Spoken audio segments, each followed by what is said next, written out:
राव फूले, बाबा साहब अम्बेडकर तथा प्रकाशित अप्रकाशित वो सभी महापुरुष जिन्होंने हम लोगों के कल्याण के लिए कार्य किया है, सभी के चरणों में श्रद्धा सुमन। एक परिचय, मेरा नाम बाबू हेमंत राव, ग्राम वैदपुर, थाना खोड़ारे, तहसील मनकापुर, जनपद गोंडा। मैं दो प्रकार की सेवाएं इस समय दे रहा हूं। समाज को सेवाएं पंचशील सेवा उत्तर प्रदेश प्रदेश अध्यक्ष के रूप में दे रहा हूं और कर्मचारी संगठन की सेवाएं अखिल भारतीय मनरेगा कर्मचारी महासंघ नई दिल्ली, जो मनरेगा में जितने भी संगठन हैं उन सभी संगठनों के कर्मचारियों का राष्ट्रीय अध्यक्ष के रूप में मैं सेवा दे रहा हूं। मगर बहुजन महापुरुषों के जीवन पर आप लोग बहुत जानते हैं और आप लोगों को बहुत सुनने को मिलेगा। मैं कुछ अपील करके यहाँ से जाना चाहूंगा, क्योंकि मुझे और अन्य कार्यक्रमों में हिस्सा लेना है। इसलिए मैं केवल महापुरुषों पर बात न करते हुए अपील करना चाहूंगा। ये जो झंडा आप देख रहे हैं, ये झंडा केवल ये पक्ष जो 14 अप्रैल का पक्ष है, इसी पक्ष में झंडा लगाया जाता है। शादी विवाहों के अवसरों पर ये झंडा लगाया जाता है और ये 4 महीना झंडा नहीं चलता और उसके बाद फिर जब कोई जयंती कार्यक्रम आता है तभी ये झंडा लगता है। इसके लिए हमने शोध कार्य किया। 20 फुट लोहे के पाइप में और सबसे बड़ा झंडा जो करीब 2 मीटर का झंडा हो, ये लगान मैं कुछ स्थानों पर लगा रहा हूँ। जैसे गांव में अंबेडकर पार्क है, बुद्ध विहार है, महापुरुषों की मूर्ति है, या हमारे संगठन या महापुरुषों के जो है महापुरुषों के नाम पर संगठन चलाने वाले जो लोग हैं, मैं उम्मीद करता हूं कि उनके घरों पर ये 20 फुट लोहे के पाइप में और सबसे बड़ा झंडा पंचशील झंडा लगे। ये मैं कार्य कर रहा हूं और मैं आप लोगों को पता होना चाहिए कि उत्तर प्रदेश के सभी ग्राम पंचायतों में अंबेडकर पार्क छोड़ने का जो है माननीय मुख्यमंत्री बहन कुमारी मायावती जी से निर्देश हुआ था, लेकिन किन्हीं कारणों से सभी ग्राम पंचायतों में अंबेडकर पार्क नहीं छोड़े गए हैं। लेकिन अगर खोजा जाए तो एक ब्लॉक में 10-20 जगह अंबेडकर पार्क छोड़े गए हैं। हमारे समाज के साथियों की कमी नहीं है, अच्छे साथी पढ़े लिखे हैं, लेकिन दुर्भाग्य तो मेरे डिक्शनरी में नहीं है। लेकिन एक संजोग है कि जनपद बस्ती के साथी मंच पर मौजूद हैं। मैं बताना चाहूंगा, ये श्रद्धेय तिलकराम गौतम जी के द्वारा मुझे सुंदर अवसर दिया गया है कि मैं आप सबसे बात कर सकूं।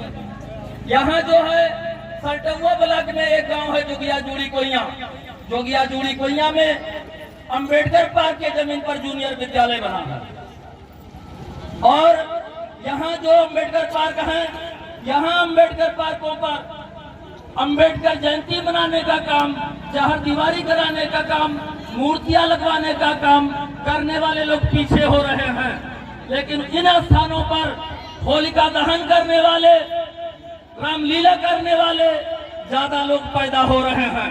मैं उत्तर प्रदेश सरकार को और भारत सरकार को दृष्टिगत करते हुए कहना चाहूंगा, यदि खुफिया के साथी मौजूद हो तो हमारी बात सरकार तक पहुंचाने का काम करेंगे।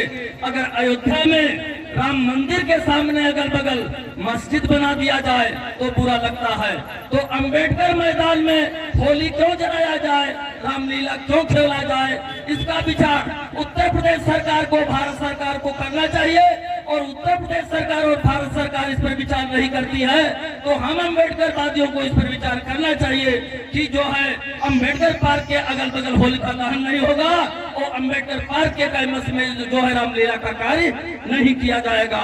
यह उचित होगा कि नहीं होगा?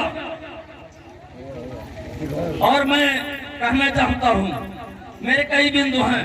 हम जितने अंबेडकरवादी लोग हैं, हम लोगों के पास 1 एकड़ से ज्यादा खेत नहीं है, तो मैं खेतों पर खोज कर रहा हूं प्रदेश में अधिकतम जोत सीमा लागू है, लेकिन अधिकतम जोत सीमा को दरकिनार करते हुए लोग बड़ी बड़ी जमीनों की चोरी कर रहे हैं और कई वर्षों से मंदिरों के नाम पर, मठों के नाम पर ये जमीन छकाए हैं। अगर मठ मंदिर के लिए जमीन आवश्यक है तो मठ मंदिर का जमीन बेचा क्यों गया? और मठ मंदिर का जो प्रमुख व्यक्ति होता है वो औरत नहीं रखता है, तो ये लोग जो है औरत रखते हैं और उसी से पैदा किए हुए अपने बच्चे को शिष्य बनाकर महंत बना देते हैं और जमीनों को बेचते हैं। ये महंत लोग जमीन चोरी किए हैं। तो ऐसे ही महंत और राजा रजवाड़े जिन लोगों ने जमीन चोरी किया है उन लोगों के जमीनों को मैं तलाश कर रहा हूं और उन लोगों के जमीनों को मैं पुनः जीएस में भिजवाऊंगा और उस गांव के लोगों को पट्टा दिलवाने का काम करूंगा जब वो जीएस लैंड घोषित हो जाएगा। ये मेरे विषय में है कि बाल छिला देते हैं, गधे पर बैठा देते हैं और मार भी देते हैं और इतने से उनका पेट नहीं भरता है, वो हमको बोटी बोटी में तब्दील कर देते हैं। और इसका जब वीडियो वायरल होता है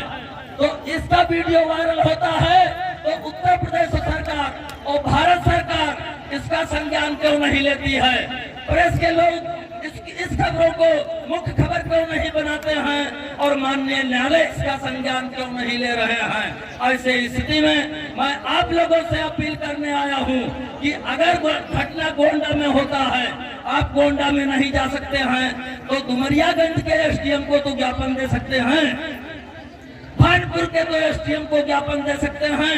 घटना कहीं हो, किसी भी जिले में हो, किसी भी स्टेट में हो, अगर हम लोगों के कानों तक आवाज पहुंचता है, हम संगठन चला रहे हैं, हम पंचशील सेवा समिति के प्रदेश अध्यक्ष हैं, भीम आर्मी के प्रदेश अध्यक्ष हैं, रिपोर्टिंग सोसाइटी ऑफ इंडिया के अध्यक्ष हैं, तो ये अध्यक्ष लोग अगर धरना प्रदर्शन करके अपनी प्रतिक्रिया जो है वहाँ के शासन को, उत्तर प्रदेश के शासन को अगर पहुंचाते रहेंगे तो अच्छा कार्य होगा कि नहीं होगा? हम घटना को सुनते हैं, हम अम्बेडकर जयंती में इतने लोग आए हैं, लेकिन अगर कहीं घटना हो जाए, अगर हम इतने लोग थाना घेर लें तो हमें किसी नेता से जो है सपोर्ट लेने का आवश्यकता, नेता माने किसी भी हमको विधायक से, सांसद से सपोर्ट लेने का आवश्यकता नहीं बनेगा और मेरा FIR दर्ज हो जाएगा। मैं कहना चाहूंगा कि हमारा ये बड़ा भीड़ ये केवल आयोजनों तक ही सीमित नहीं होना चाहिए। ये जब कहीं वर्ग के नाम पर, कहीं भाषा के नाम पर, कहीं और अमीर और गरीब के नाम पर अत्याचार हो तो वहाँ भी जो है ये भीड़ का आना चाहिए। अभी उत्तर प्रदेश सरकार और भारत ये जो है नौकरियों का प्राइवेटकरण कर रहे हैं और नौकरियां अगर प्राइवेट में चला जाएगा तो हम आरक्षण का कहां से लाभ पाएंगे? इसलिए हमें जो है अपना आंख और दिमाग खुला रहना चाहिए और इस भीड़ का उपयोग हमें वोट डालने में भी करना चाहिए। और ज्यादा न कहते हुए, क्योंकि मुझे बड़ा विलम्ब हो रहा है और मैं बड़ी खुशी की बात है कि बहुत ऐसे साथी जो दसों साल तक हमसे नहीं मिले हैं और हम लोग बहुत करीब रहे हैं, आज उन लोगों से मिलने का अवसर मिला है। इन बात के लिए अपने आयोजक मंडल के अध्यक्ष भाई साहब को धन्यवाद ज्ञापित करते हुए मैं अपनी बात को विराम देना चाहता हूँ। नमो बुद्धाय, जय